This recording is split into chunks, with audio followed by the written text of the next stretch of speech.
વંદે માતરમ. આજે આપણે પુનરાવર્તન 3 ની સમજૂતી મેળવવાની છે. હવે પુનરાવર્તન 3 છે એ તમારે વિભાગ 1 માં જ લખવાનું રહેશે. પુનરાવર્તનમાં આપણે એવા જ પ્રશ્નો આપેલા હોય છે કે જે આપણે આગળના પાઠ કે કાવ્યમાં ભણી ગયા છે. તો આપણે પુનરાવર્તન 3 ની સમજૂતી મેળવીએ કે જેમાં તમારે કઈ રીતે લખવાનું તો નવા પેજ ઉપર પુનરાવર્તન 3 નું હેડિંગ આપવાનું છે અને ત્યાર પછી જે પહેલો પ્રશ્ન છે જેમાં તમને જોડકા આપેલા છે કે પ્રશ્ન 1 કૃતિ અને કર્તાના બંધ બેસતા જોડકા જોડો. તો અહીંયા છે એ તમારી જે કૃતિ છે અને સામે જેના કર્તા છે એના નામ આપેલા છે કે જેમાં તમારે સાચા નામ છે એ જોડવાના છે. પહેલા છે આપણે જે કૃતિ છે એ વાંચી જાઉં છું. એમાં ભમીએ ગુજરાતે દક્ષિણ ભણી, ત્યાર પછી બીજું છે અખબારી નોંધ, ત્રીજું છે ગ્રામ માતા, ચોથું છે હાઈસ્કૂલમાં અને પાંચમું જનની. ત્યાર પછી જે કર્તા છે એમાં પેલું ડોક્ટર ચંદ્રકાંત મહેતા, બીજું બોટાદકર, ત્રીજું ભાણભાઈ ગીડા, ચોથું ચંદ્રવદનજી મહેતા, પાંચમું કલાપી અને છઠ્ઠું છે ગાંધીજી. તો અહીંયા છે એ કૃતિની સામે જે સાચું નામ આવતું હોય એ તમારે લખવાનું રહેશે. આપણે જે ટેસ્ટ લઈએ છીએ એમાં પણ તમને આવા જે પ્રશ્નો છે એ પૂછવામાં આવે છે. ત્યાર પછી પ્રશ્ન 2 છે કે પ્રશ્ન 1 લખાઈ જાય પછી એક લીટી છોડી દેવાની, ત્યાર પછી પ્રશ્ન 2 ની સૂચના લખવાની. નીચેના વિધાનો હાઈસ્કૂલમાં પાઠના આધારે યોગ્ય ઘટનાક્રમમાં ગોઠવીને લખવું. આપણે તમને ખબર જ છે કે પાઠ કે કાવ્ય પૂરું થાય એટલે આપણે જે પાઠ કે કાવ્ય હોય ફરી એકવાર વાંચી જવાનું કહીએ છીએ. હવે અહીંયા છે તમને હાઈસ્કૂલમાં જે પાઠ છે એના આધારે યોગ્ય ઘટનાક્રમમાં જે ગોઠવવાનું છે એ 5 વાક્યો છે તમારે જે પ્રમાણે આવતા હોય એ પ્રમાણે ગોઠવવાના રહેશે. જેમાં તમે પાઠ વાંચવાનો રહેશે અને ત્યાર પછી જે ક્રમમાં આવતું હોય એ પ્રમાણે લખવાનું. બધા વાક્યો છે વાંચી જાઉં છું.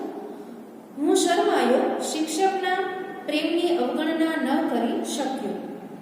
મારનું દુઃખ નહોતું પણ હું દંડને પાત્ર ગણાયો એ મહાદુઃખ હતું. ભૂમિતિના શિક્ષક સમજાવવામાં સારા હતા પણ મને કંઈ ગેડ જ ન બેસે. જે એક ભાષાને શાસ્ત્રીય પદ્ધતિથી શીખે છે તેને પછી બીજી ભાષાનું જ્ઞાન સુલભ થઈ પડે છે. પિતાજીની સેવા કરવાની ખાતર કસરતની માફી મળવી જોઈએ એવી વિનંતી કરી. આ બધા જે વાક્યો છે એ પાઠ વાંચતું જવાનું અને જે પ્રમાણે આવતું હોય એ ઘટનાક્રમમાં ગોઠવવાનું રહેશે.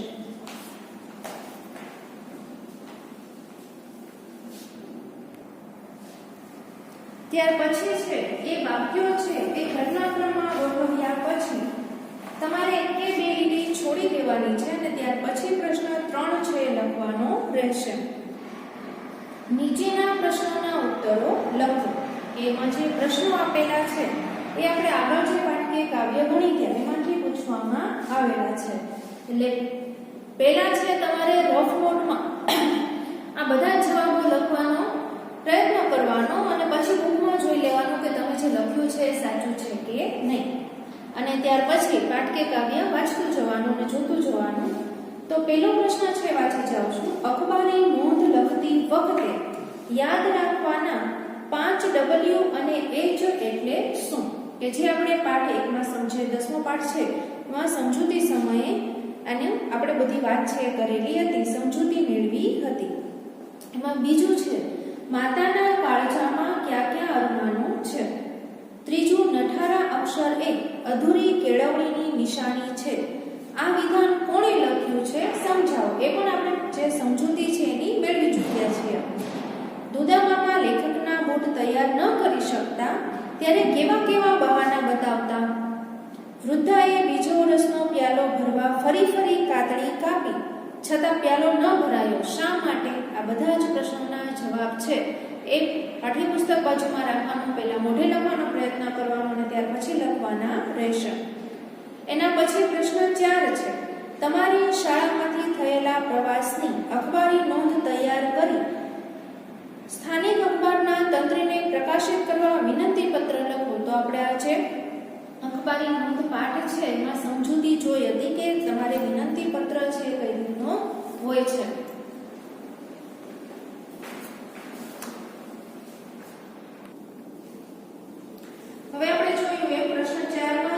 શાળામાંથી થયેલા પ્રવાસની અખબારની નોંધ તૈયાર કરી સ્થાનિક અખબારના તંત્રીને પ્રકાશિત કરવા વિનંતી પત્ર લખો.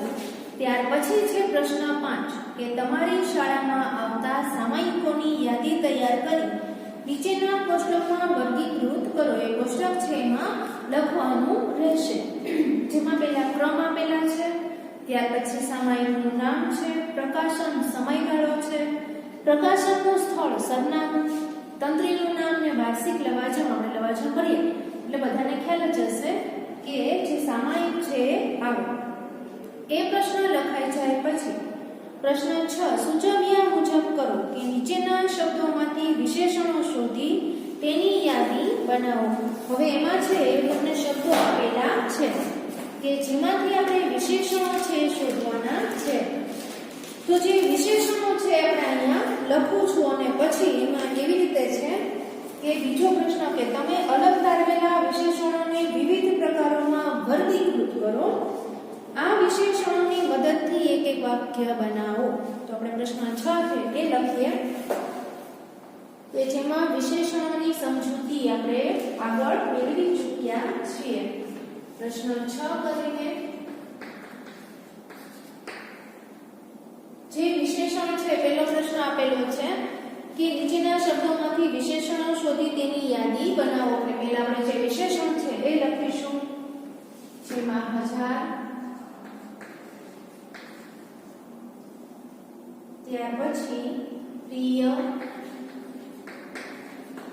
ત્યાર પછી થોડું,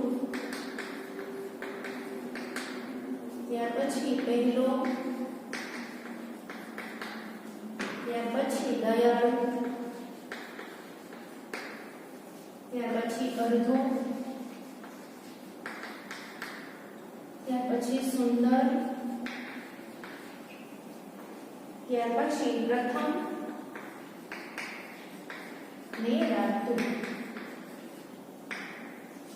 એના પછી જે પ્રશ્ન છે કે તમે અલગ તારવેલા વિશેષણોને વિવિધ પ્રકારોમાં વર્ગીકૃત કરો. અને ત્રીજું છે આ વિશેષણોની મદદથી એક એક વાક્ય બનાવો. તો હવે આપણે એમાં જે પ્રિય, દયાળુ, સુંદર ને રાતું આ છે એ ગુણવાચક વિશેષણ છે.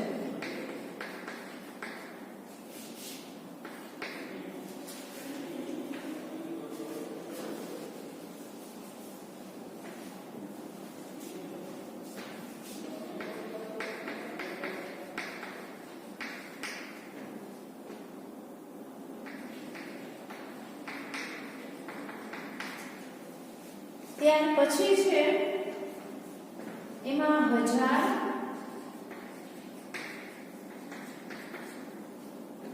પહેલો, અડધો ને પ્રથમ.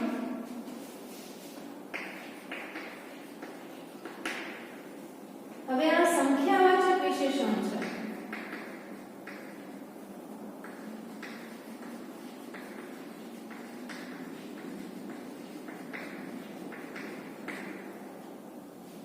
અને ત્યાર પછી થોડુંક.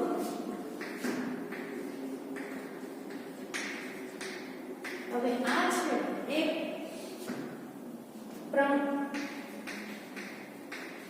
પરિમાણવાચક વિશેષણ છે. અહીંયા છે એ ત્રીજો પ્રશ્ન તમને એમ આપેલો છે કે આ વિશેષણોની મદદથી એક વાક્ય બનાવો. પહેલા આપણે વિશેષણ અલગ બતાવવાના હતા, ત્યાર પછી એના જે પ્રકાર છે એ બતાવવાના હતા અને વાક્ય છે એ તમારે બનાવવાનું રહેશે. ત્યાંના પરથી એક વાક્ય બનાવવાનું.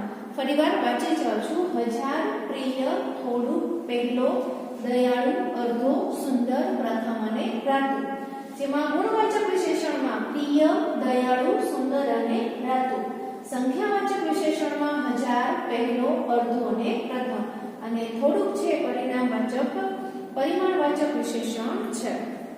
તો હવે એના પછી જે વાક્ય બનાવવું હોય તમારે જે વિશેષણ છે એના પરથી વાક્ય બનાવવાનું રહેશે.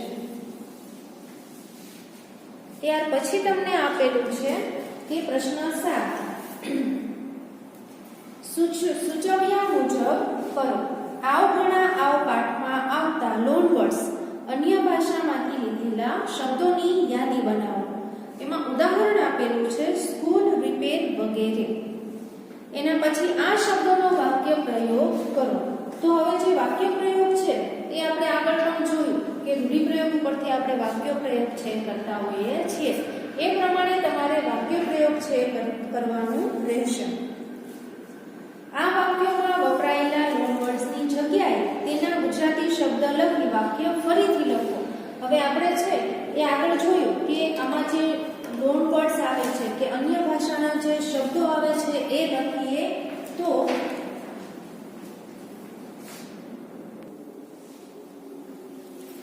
અહીંયા તમને ઉદાહરણ આપેલું છે સ્કૂલ, રિપેર વગેરે. તો એમાં બીજા શબ્દો આવશે બૂટ છે, મીટિંગ છે, પાલિશ છે, એવા અન્ય શબ્દો આવશે.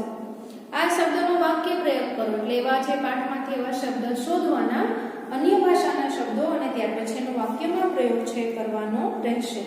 ત્રીજું છે આ વાક્યોમાં વપરાયેલા લોન વર્ડ્સની જગ્યાએ તેના ગુજરાતી શબ્દ લખી વાક્ય ફરીથી લખો.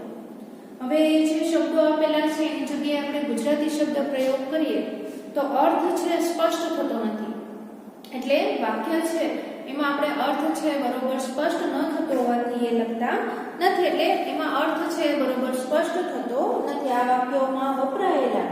એટલે ગુજરાતી શબ્દ છે એટલે અર્થ વધારે સ્પષ્ટ ન થવાથી એમાં જે વાક્ય બરોબર બંધ બેસતું લાગતું નથી. પ્રશ્ન 8 છે નીચેના શબ્દોના બબે સમાનાર્થી શબ્દ લખો. તો જનની છે, આંખ છે, અખબાર છે, સૂર્ય છે. તો એમાં જે બબે સમાનાર્થી શબ્દો છે આપણે લખાવેલા છે લખવાના રહેશે. ત્યાર પછી તમે કરેલા પ્રવાસ પર્યટનનું વર્ણન કરતો પત્ર તમારા સગા સંબંધીને લખો. પત્ર લેખન કઈ રીતે કરવું એ આપણે શીખી ગયા છીએ એટલે એ પ્રમાણે પત્ર લેખન છે પત્ર લખવાનો રહેશે. ત્યાર પછી 10મો પ્રશ્ન છે ગ્રામમાતા કાવ્યમાં રાજાની ભૂમિકા તમારી દ્રષ્ટિએ યોગ્ય છે? શા માટે? જો તમે રાજા હો તો શું કરો? હવે આપણે ગ્રામમાતા કાવ્યની જે સમજૂતી મેળવી એમાં જે રાજાની જે ભૂમિકા છે તમારી દ્રષ્ટિએ યોગ્ય છે કે નહીં એ જણાવવાનું છે. અને જો હોય તો શા માટે? તમે રાજા હો તો શું કરો અને જો તમે રાજા હો તો તમે શું કરો એ પણ લખવાનું રહેશે. એના પછી પ્રશ્ન 11 છે નીચેના શબ્દોના વિરુદ્ધાર્થી શબ્દ આપો. એમાં નિરાશા, અંધકાર, પારકું, ટેકરી, આથમણું, આનંદ, ધરા, કોમળ આના વિરુદ્ધાર્થી શબ્દો લખવાના છે. ત્યાર પછી છે પ્રશ્ન 12 એકમ 10 થી 15 માંથી બે પ્રશ્નાર્થ વાક્ય, ઉદ્ગાર વાક્ય અને નિર્દેશાર્થક વાક્યોની યાદી તૈયાર કરો. હવે વિવિધ વાક્યના પ્રકારો છે અને જે વિરામચિહ્નોની સમજૂતી છે આપણે મેળવી ચૂક્યા છીએ. અહીંયા છે એ નિર્દેશાર્થક વાક્યની સમજૂતી છે. તમારી સમજૂતી માટે આપણે જોઈએ તો એટલે શું? તો જેમાં તમારે હેડિંગ આપવાનું અને ત્યાર પછી લખવાનું રહેશે. કે જેમાં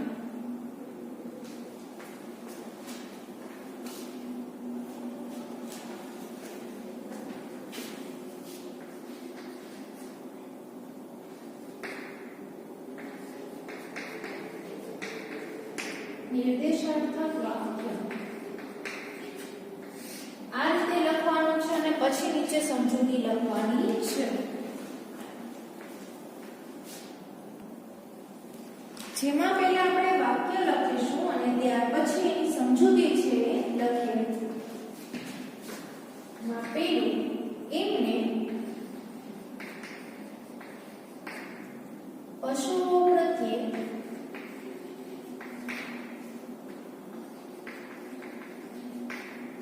અપાર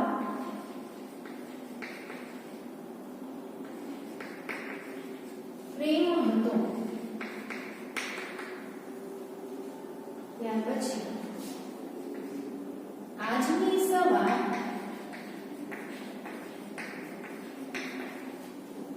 ખુશનુમા છે.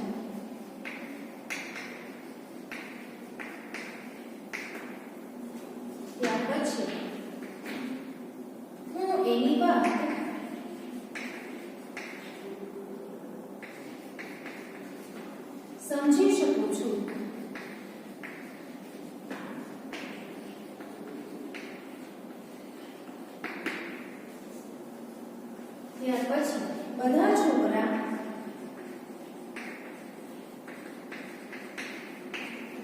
વિચારમાં પડી ગયા. હવે આ વાક્યો છે ફરી એકવાર વાંચી જાઉં છું. એમને પશુઓ પ્રત્યે અપાર પ્રેમ હતો. આજની સવાર ખુશનુમા છે. હું એની વાત સમજી શકું છું. બધા છોકરા વિચારમાં પડી ગયા. હવે સમજૂતી લખીએ તો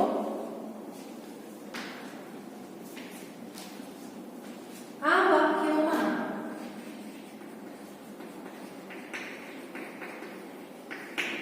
હકીકતનું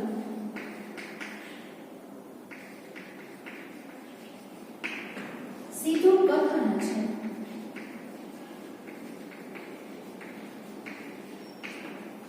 જેમાં હકીકતનું સીધું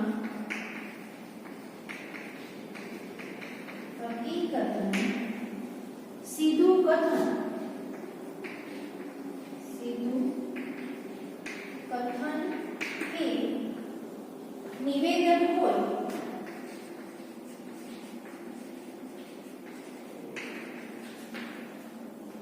તેને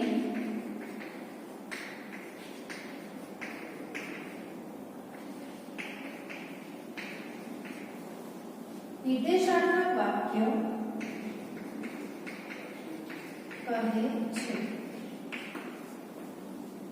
નિર્દેશાત્મક વાક્યને અંતે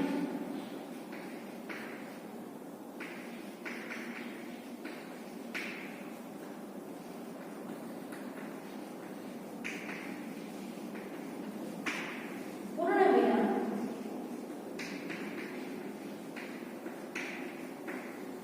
કે જેની અહીંયા નિશાની કરું છું મૂકવામાં આવે છે.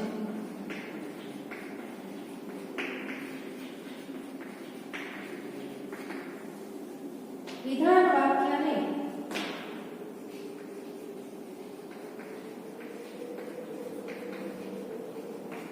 સાદું વાક્ય પણ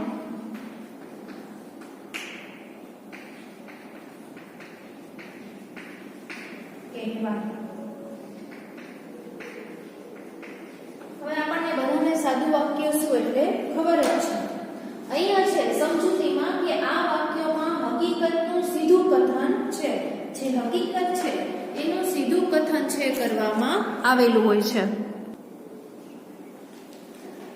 જેમાં હકીકતનું સીધું કથન કે નિવેદન હોય તેને નિર્દેશાત્મક વાક્ય કહે છે. નિર્દેશાત્મક વાક્યના અંતે પૂર્ણવિરામ મૂકવામાં આવે છે અને વિધાન વાક્યને સાદું વાક્ય પણ કહે છે. વિધાન વાક્ય છે એને સાદું વાક્ય પણ કહેવામાં આવે છે. એટલે જેમાં હકીકતનું સીધું કથન છે અને જેમાં હકીકતનું સીધું કથન કે નિવેદન હોય તેને નિર્દેશાત્મક વાક્ય કહે છે. એ આપણે યાદ રાખવાનું છે. અને પુનરાવર્તન લખો ત્યારે અહીંયા જે વાક્યો લખાવેલા છે એ વાક્યો અને સાથે સાથે જે નીચે સમજૂતી લખાવેલી છે એ સમજૂતી લખવાની રહેશે. જેમાં આની ઉદાહરણ જોઈએ.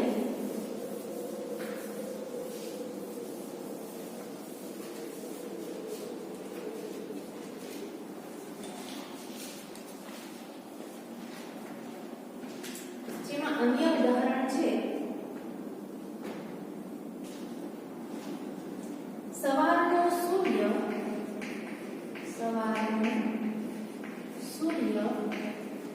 સુંદર લાગે છે.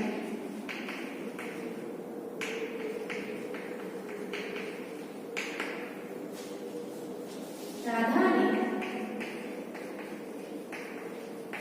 ઉદ્યાનમાં રહેવું ગમે છે. ઉપરના વાક્યોમાં આ જે વાક્યો લખ્યા છે એમાં ઉપરના વાક્યોમાં હકીકત કે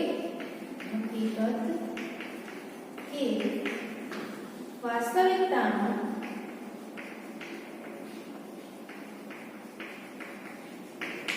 નિર્દેશ કરે છે. તેથી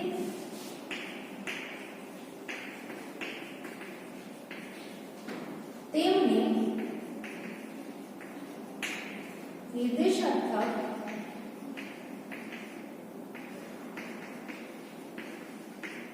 વાક્યો કહે છે.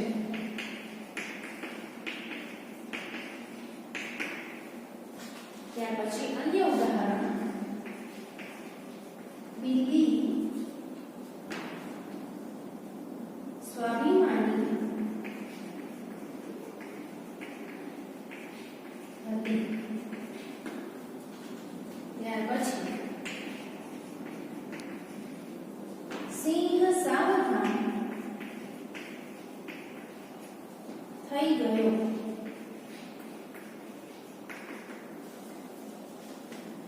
પછી અમારું બે ભાઈઓનું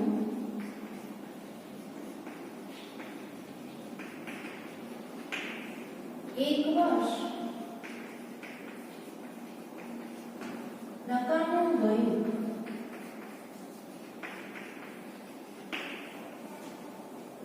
ત્યાર પછી ચાર દીકરાઓની ચાર વહુઓ હતી.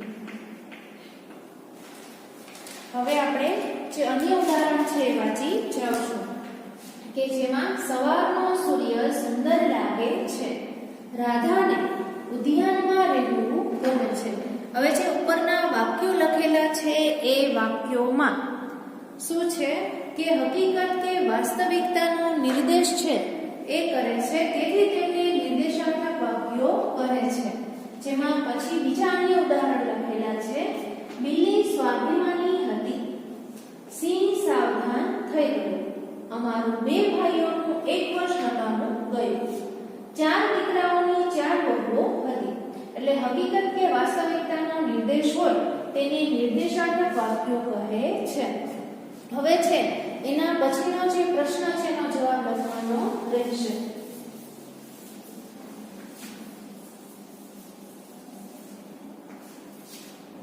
એનો પછીનો પ્રશ્ન આપણે પ્રશ્ન 12 માં છે કે એકમ 10 થી 15 માંથી બબે પ્રશ્નાર્થ વાક્ય, ઉદ્ગાર વાક્ય અને નિર્દેશાત્મક વાક્યોની યાદી તૈયાર કરો. પ્રશ્નાર્થ વાક્ય એટલે શું, ઉદ્ગાર વાક્ય એટલે શું, સાદું વાક્ય જે આપણે જાણીએ છીએ કે સાદું વાક્ય એટલે શું એની પણ આપણે વિશેષ સમજૂતી અત્યારે મેળવી. એટલે નિર્દેશાત્મક વાક્યોની યાદી છે એ તૈયાર કરવાની છે. એમાં નીચે ઉદાહરણ આપેલા છે. હું ખોટો નથી એ કેમ સિદ્ધ કરું, એ પ્રશ્નાર્થ વાક્ય છે, કૌંસમાં લખેલું છે. તું નારાજ થામાં ભાણા ઉદ્ગાર વાક્ય, એટલે બીજું છે તું નારાજ થામાં ભાણા એ ઉદ્ગાર વાક્ય છે. તમારી તો આશીષ માત્ર માંગવું એ નિર્દેશાત્મક વાક્ય છે. અહીંયા છે તમારી સમજૂતી માટે ઉદાહરણ આપેલા છે પ્રશ્નાર્થનું, ઉદ્ગારનું અને નિર્દેશાર્થ વાક્યનું. તમારે આમાં અન્ય છે એ વાક્યો શોધીને લખવાના રહેશે. તો અહીંયા છે એ આપણું પુનરાવર્તનની જે સમજૂતી છે એ સમજૂતી પૂરી થાય છે. બુકમાં કઈ રીતે લખવાનું છે તો આપણે જોયું કે વિભાગ 1 માં લખવાનું રહેશે. નવા પેજ ઉપર પુનરાવર્તનનું હેડિંગ આપવાનું. ત્યાર પછી જે ક્રમમાં જે પ્રશ્ન તમને પ્રશ્નના ક્રમાંક આપેલા છે એ ક્રમાંક લખતા જવાના, સૂચના લખવાની. પ્રશ્નના જવાબ લખાઈ જાય પછી એક કે બે લીટી છોડીને બીજો પ્રશ્ન, ત્યાર પછી ત્રીજો પ્રશ્ન, એમ છેલ્લે પ્રશ્ન 12 સુધી વ્યવસ્થિત સારા અક્ષરે પુનરાવર્તન લખવાનું રહેશે. અને આપણે હોમવર્કમાં તમારે આજે એ જ છે કે પાઠમાંથી આપણે જે પાઠ વાંચવાના છે અને વાક્યો ગોઠવવાના હતા, અને બીજા છે પ્રશ્નાર્થ, નિર્દેશાત્મક અને ઉદ્ગાર વાક્યો છે એ પાઠ વાંચતું જવાનું. કાવ્ય છે ફરી એકવાર બધા વાંચી જવાના, પાઠ વાંચી જવાના અને ત્યાર પછી એ વાક્યો છે એ લખવાના રહેશે. તો પુનરાવર્તનની સમજૂતી છે અહીંયા